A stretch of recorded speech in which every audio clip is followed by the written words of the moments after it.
네, 안녕하세요. 티타임즈 홍재 기자입니다. 저희 테슬라 첫 시간에 배터리에 대해서 알아봤었는데요. 그동안 전기차 배터리에 대한 관심이 훨씬 더 높아졌습니다.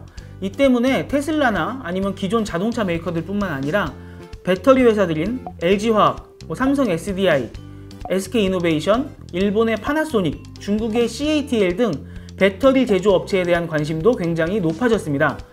근데 이쪽 분야가 관심을 갖기에는 진입장벽이 좀 있죠. 문과 입장에서는 이해하기도 어렵고 단어들도 굉장히 생소합니다. 그런데 9월 22일에 열리는 테슬라 배터리 데이에 대해서 좀 알아보셔야 되고, 또 LG화학, 삼성 SDI 같은 회사들이 왜 주가 폭등을 했는지 좀 그 의미를 아시려면 나 이쪽 분야는 좀 모르겠는데 하고 그냥 이렇게 치워놓기는 어려운 분야입니다. 그래서 이번 시간에는 아무리 문과라도 내가 배터리에 대해서 아무것도 모르더라도 앞으로는 전기차 배터리 이야기가 나오면 뭐 이렇게 진행되고 있구나, 좀 이렇게 아시는 척이라도 할 수 있도록 아주 쉽게 배터리 시장에 대해서 알아보도록 하겠습니다. 얼마 전에 시넷에서 배터리 데이에 나올 이슈에 대해서 예측해 놓은 기사입니다. 여기 중간에 보면 실리콘 나노 와이어 음극재가 힌트가 될 수 있다. 더 긴 사용 수명으로 더 높은 에너지 밀도의 배터리를 달성하는 데 도움이 된다. 이런 기사가 나오죠. 조금 더 내리면은 100만 마일 배터리라는 이야기가 나옵니다. 160만 킬로미터 주행이 가능한 배터리라는 이야기인데 현재보다 5배에서 6배 정도 더 오래 쓸 수 있는 배터리. 그게 왜 그런가 좀 궁금하실 겁니다. 이번에는 LG화학 제품 소개 페이지입니다.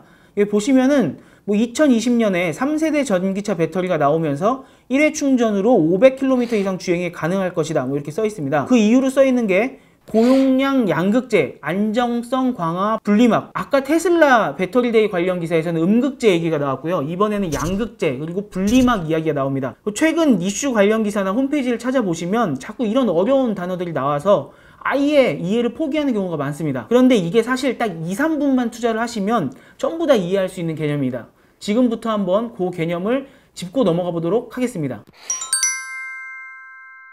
2차 전지라는 말 아마 들어보셨을 겁니다. 한 번 쓰고 버리는 건전지, 이런 것들은 1차 전지라고 하고요. 충전해서 쓸 수 있는 전지, 이게 바로 2차 전지입니다. 전기차에 들어가는 배터리가 2차 전지인데요. 근데 지금 전기차에서 사용하고 있는 2차 전지가 거의 다 리튬 이온 배터리입니다. 리튬이라는 물질을 이용해서 전기를 발생시키기 때문인데요.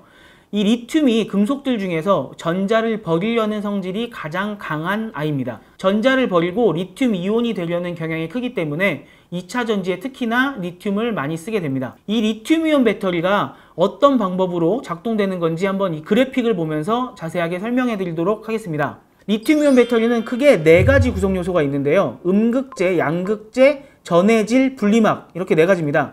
그림 보시면 왼쪽에 마이너스, 음극 쪽에 있는 물질이 음극재고요. 플러스, 이 오른쪽 양극 쪽에 있는 물질이 양극재입니다.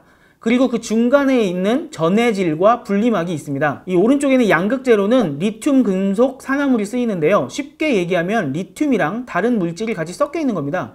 보통 리튬 코발트 산화물이 양극재로 많이 쓰이는데 리튬이랑 코발트가 쓰인다고 보시면 됩니다. 우리가 말하는 배터리 충전을 하게 되면요, 이 양극재에 있는 리튬 이온이 음극재로 이동하게 됩니다. 음극재에는 흑연이 많이 쓰이는데 연필에 쓰이는 거 있잖아요. 얘가 하는 역할은 이동해온 리튬 이온을 잘 저장하고 있는 겁니다. 자, 이렇게 배터리가 완전 충전이 됐다. 이제부터 배터리를 사용할 때 어떤 반응이 일어나는지를 한번 보시죠. 배터리를 사용할 때, 즉 방전을 시킨다라고 할 때 아까 왼쪽에 음극재로 있었던 리튬 이온이 전해질이라고 말했던 이 중간에 있는 액체를 타고 와서 다시 양극재로 돌아갑니다. 근데 돌아가는 과정에서 전해질은 리튬 이온이 갖고 있는 이 전자를 안 태워줍니다. 전자는 저 위에 있는 전기선을 타고 와야 됩니다. 전자가 이 전기선을 따라서 양극재로 돌아오면 그때 전구의 불이 짜란 하고 켜지는 겁니다. 그래서 가운데 있는 전해질이 하는 역할은 뭐다? 이 리튬 이온을 빨리빨리 실어 나르는 그 역할을 합니다. 오른쪽에 있는 양극재는 리튬 이온이 살고 있는 집이라고 생각을 하시면 됩니다.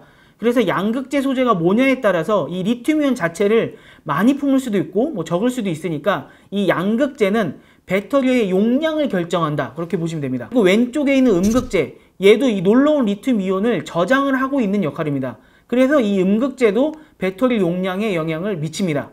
그리고 음극재에 뭐를 썼냐, 양극재에 뭘 썼냐에 따라서 이 전압이라고 하죠. 이 전기 파워도 결정이 됩니다. 마지막으로 이 가운데 있는 분리막, 얘는 음극과 양극이 직접적으로 닿지 못하게 막아주는 벽입니다. 이 그림에는 많이 떨어져 있는데 사실 진짜 배터리 안을 보시면 굉장히 따닥따닥 붙어 있거든요. 중간에서 막는 역할을 할 뿐만 아니라 또 이 분리막 안으로 리튬이온이 왔다 갔다 해야 되기 때문에 그걸 통과시켜주는 역할까지 하는 게 바로 분리막입니다. 이렇게 배터리 하나의 구조에 대해서는 이해를 하셨을 것 같고, 이 하나하나의 배터리를 우리가 배터리 셀이라고 부릅니다. 그 기사 보다 보면은 뭐 18650 원통형 배터리 이렇게 부르는데, 이 뭔 소리냐? 뭐 어렵지 않습니다. 이 원통형 배터리의 이 원통형 지름이 18mm라는 얘기고요. 원통 배터리의 길이가 65mm인 배터리라는 이야기입니다. 그리고 요새는 21700 원통형 배터리 쓰인다 뭐 이런 얘기 많이 나오는데, 이것도 원 지름이 21mm, 길이가 70mm, 즉 7cm인 배터리라는 얘기입니다. 이렇게 앞에 숫자가 붙어져 있는 배터리들이 원통형 배터리고요. 이 모양에 따라서 원통형 말고도 각형, 파우치형, 폴리머형이라고도 부르는데 이런 배터리들도 있습니다. 이 배터리 하나하나의 셀, 이게 힘이 그렇게 세지는 않을 거 아니에요. 그래서 이 배터리 셀을 한 12개 정도 모아서 모듈이라는 걸 만듭니다. 그리고 이 모듈 한 8개 정도를 모아서 또 하나의 팩을 만듭니다. 각 모듈에 셀이 몇 개 들어가냐, 하나의 팩에 몇 개의 모듈이 들어가냐, 이거는 뭐 구성하는 것마다 다 다르고요. 근데 왜 이걸 이렇게 나눠 놓느냐 라고 하면은, 테슬라 같은 경우에 이 원통형 배터리로 치면은 배터리 셀 수천 개가 들어갑니다. 근데 이거를 만약에 그냥 장난감에 한 4개 꽂듯이 그대로 수천 개의 배터리를 꽂았다고 한번 생각을 해보시면은 열도 장난 아니게 나고, 그래서 이 충전 방전을 거듭하면서 아마 배터리 셀마다 어떤 거는 꽉 차고 어떤 거는 막 반만 되고, 이게 자기 맘대로일 거란 말이에요. 그래서 이 열도 조절을 해야 되고, 이 배터리들을 효율적으로 관리를 할 수 있기 위해서 이 모듈화, 그 다음에 팩 작업을 해주는 겁니다. 자, 우리는 그럼 이제 음극재, 양극재, 전해질, 분리막이 뭔지 정확히까지는 몰라도 느낌적으로 알게 됐고요. 배터리 셀, 모듈, 팩, 이게 뭔지도 알게 됐습니다. 딱 이렇게 7개 단어만 제대로 아셔도 배터리 시장 전체를 이해하고 뭐 기사를 보시는 데는 큰 문제가 없을 겁니다. 한번 실정 적용을 해보겠습니다. 처음 해봤던 C넷 기사로 한번 돌아와 보죠. 여기서 음극재는 배터리가 충전됐을 때 리튬 이온을 보호하고 있는 그런 역할을 한다고 했습니다. 주로 흑연이 쓰인다고 아까 언급을 했었는데, 흑연 대신에 이 실리콘을 쓰면은 리튬을 훨씬 더 많이 보호하고 있을 수 있다고 합니다. 근데 실리콘의 문제가 뭐냐? 이 실리콘은 저장을 많이 하면 부피가 커진다고 합니다. 그래서 배터리 자체가 이렇게 부풀어 올라서 터질 수 있는 그런 위험이 있다는 거죠. 이 문제점 때문에 실리콘 대신에 흑연을 쓰고 있었는데, 기사에 보시면은 실리콘 뒤에 붙어있는 저 나노 와이어 기술이 실리콘의 팽창을 막아줄 수 있는 기술이라고 합니다. 그래서 만약에 저게 이루어진다고 하면 이 배터리 용량 자체가 늘어날 수 있겠죠. 그래서 지금 한 번 충전으로 뭐 500km 가는 자동차 배터리가 이 실리콘으로 바꾸면 600km, 뭐 700km로 늘어날 수 있다는 이야기입니다. 그리고 또 아까 보셨던 100만 마일 배터리 이야기 있죠. 중간에 기사 보시면 이게 결국 무슨 소리예요? 또 양극재 얘기죠. 이 양극재 물질의 변화를 줘서 충전 방전을 엄청나게 여러 번을 해도 효율성에서 떨어지지 않는 오래 버틸 수 있는 배터리를 만들겠다는 거죠. 근데 여기서 한 가지 짚고 넘어갈게. 우리 보통 한번 자동차 사서 그 자동차 폐차할 때까지 쓰는 게 한 20만 킬로미터? 30만 킬로미터 이 정도인데 굳이 이거를 100만 마일까지 써야 돼? 라는 좀 의문이 생길 수 있죠. 근데 이건 왜 중요하냐? 앨런 머스크가 저번에 얘기를 했던 로보택시 때문입니다. 만약에 로보택시를 내가 활용을 해야 된다. 내가 평소에 하루에 한 4시간 정도 쓴다고 가정을 했을 때 폐차할 때까지 20-30만 킬로를 뛴다고 하면 내가 로보택시로 내 차 마음대로 굴려 라고 냅뒀을 때는 이게 한 6배는 더 오래 굴려야 된다는 거죠. 20만 킬로미터의 6배라고 치면은 한 120만 킬로미터는 최소 확보가 돼야 내 차 갖고 가서 로보택시 굴려, 난 그걸로 돈 벌게 라고 테슬라 자동차 오너들이 로보택시를 굴릴 수 있는 거죠. 그래서 이 오래가는 배터리가 중요한 겁니다. 다시 한번 되짚어 보면은 이번 테슬라 배터리 데이 때 첫 번째, 1회 충전 후 얼마나 길게 갈 수 있는 배터리를 선보일 것이냐. 그 다음에 두 번째, 과연 배터리 수명이 100만 마일까지 갈 수 있는 기술을 선보일 것이냐. 이게 중요하고요. 여기서 또 한 가지 더 중요한 게 있습니다. 이 한 가지가 뭐냐, 기사를 한번 다시 보시죠. 보면은 코발트가 없는 배터리라는 소제목이 나옵니다. 아까 배터리 개념에 대해서 설명을 할 때 보통 리튬 코발트 산화물이 양극재로 많이 쓰인다고 말씀을 드렸을 거예요. 배터리 만들 때 그 가격 중에서 양극재 소재 원가가 차지하는 비중이 40% 정도 된다고 합니다. 꽤 높은 거죠. 리튬 코발트 산화물이라고 하면 당연히 리튬이랑 코발트가 쓰이겠죠. 여기서 코발트가 굉장히 비싼 소재입니다. 중국의 CATL이 LFP, 다시 말해서 리튬 인산철 배터리를 쓴다고 테슬라 1편을 설명할 때 언급을 드렸는데, 저기서 리튬 인산철이 양극재에 쓰이는 물질입니다. 그 원래 리튬 코발트 산화물 쓰이는 그거 대신에 리튬 인산철이 쓰인다는 건데요.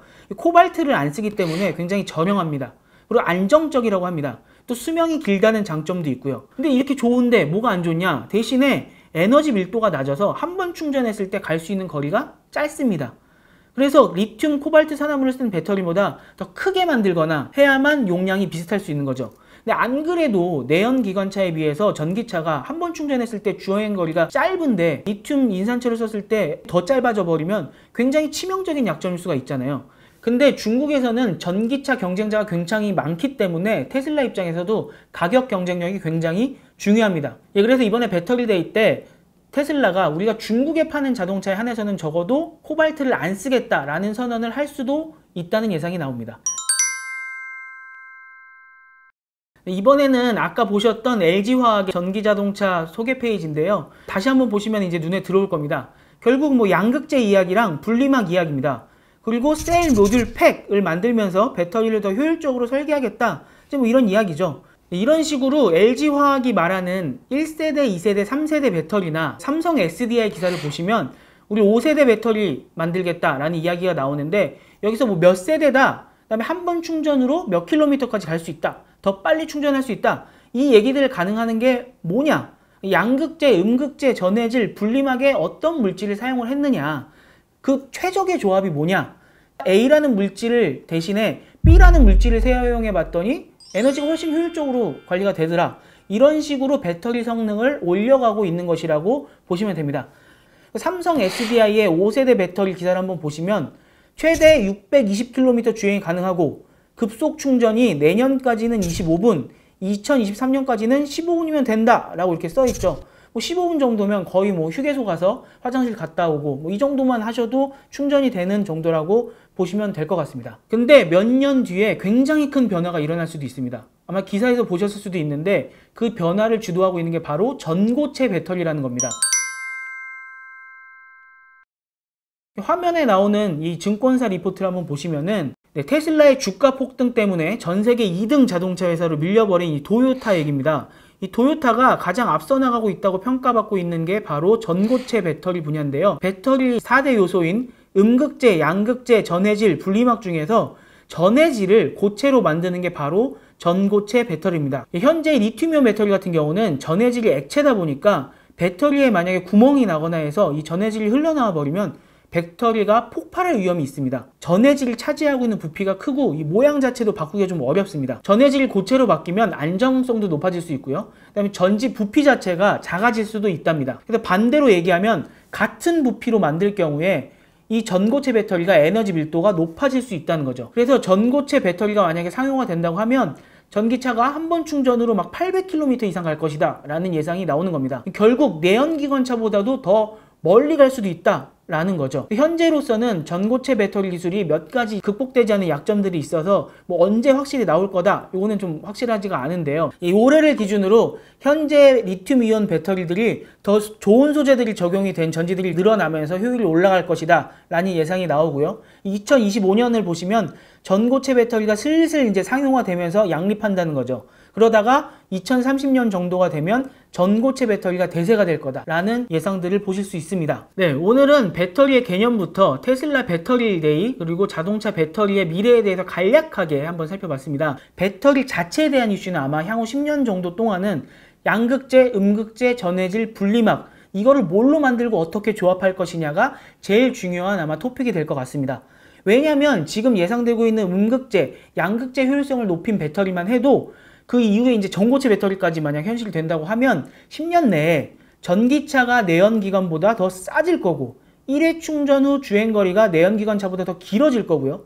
완전 충전까지는 아니더라도 한 80% 충전할 수 있는 급속 충전 시간이 10분에서 20분 정도까지로 줄어들 거고요. 전기차 수명 자체가 내연기관차를 뛰어넘을 수도 있을 것이기 때문입니다. 그렇게 되면 내연기관차 대신에 전기차를 선택하게 될 메리트가 충분하게 될 것이기 때문입니다. 여기까지 시청해주신 분들은 오늘 전기차 배터리에 입문하시게 됐으니까 앞으로 이제 10년 동안 전기차 배터리 시장이 어떻게 변하나 한번 주의 깊게 살펴봐 주시기 바랍니다. 저도 이 관련해서 또 새로운 소식이 나오면 오늘보다 조금 더 깊이 있는 소식으로 찾아뵙도록 하겠습니다. 그리고 잊지 마시고 구독, 좋아요 꼭 부탁드립니다.